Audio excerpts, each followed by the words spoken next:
অনেক দিন ধরে গ্রামের আকাশে এক ফোঁটা বৃষ্টিও পড়ে না।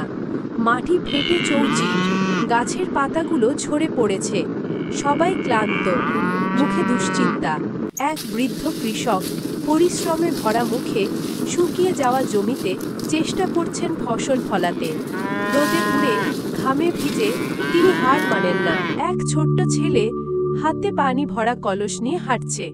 হঠাৎ তার চোখ পড়ে মাঠে থাকা কৃষকের দিকে। সে থেমে যায়।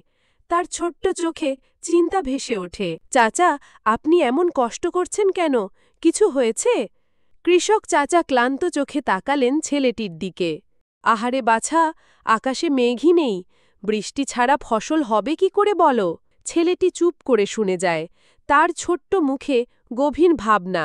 ইয়া আল্লাহ, আমাদের গ্রামে বৃষ্টি দান করুন। কৃষক চাচারা যেন হাসতে পারে, আমরা সবাই যেন খেতে পারি। আকাশের কোণায় দেখা দিল এক টুকরো সাদা মেঘ। ছেলেটির মুখে ফুটে উঠল এক টুকরো হাসি। আশার আলো। একটার পর একটা মেঘ এসে ভরিয়ে দিল আকাশ। বাতাস বইছে, গাছের ডাল দুলছে। মানুষজন ঘর থেকে বেরিয়ে তাকিয়ে আছে আকাশের দিকে, যেন অলৌকিক কিছু ঘটতে যাচ্ছে। আলহামদুলিল্লাহ, আল্লাহ আমাদের শুনেছেন। বৃষ্টি পড়ছে। কৃষকের চোখে আনন্দের জল। সেই জল মিশে যাচ্ছে বৃষ্টির ফোঁটার সাথে।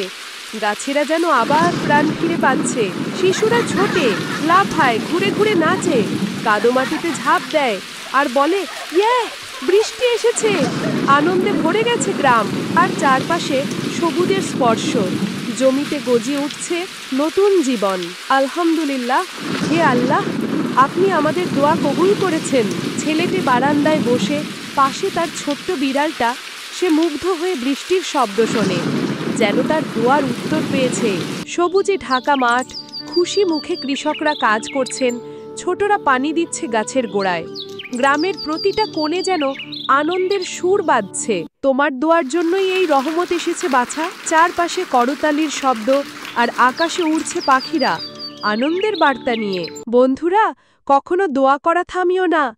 আল্লাহ সব শোনেন। হ্যাঁ, দোয়া আনে আল্লাহর রহমত, আর সেই রহমতেই আসে বৃষ্টি, আসে হাসি।